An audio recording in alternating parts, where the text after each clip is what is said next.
আপনি কি জানেন মাত্র ৮০ পয়সার একটি ওষুধ আপনার হৃদরোগ বা স্ট্রোকের ঝুঁকি থেকে বাঁচিয়ে দিতে পারে?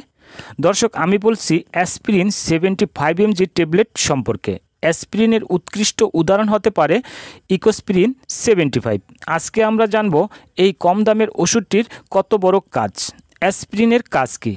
এটা খাওয়ার ফলে প্লেটলেট নামক রক্তকণার কার্যকারিতা কমিয়ে দেয়, যাতে রক্ত সহজে জমাট বাঁধতে না পারে, ফলে হার্ট অ্যাটাক প্রতিরোধে সাহায্য করে, বিশেষ করে যারা আগে স্ট্রোকের শিকার হয়েছেন। এছাড়া হৃদরোগের ঝুঁকিপূর্ণ ব্যক্তিরা, যেমন ডায়াবেটিক্স, হাই প্রেশার, অতিরিক্ত কোলেস্টেরল রয়েছে, তারা দীর্ঘমেয়াদে অ্যাসপিরিন 75 ব্যবহার করতে পারেন।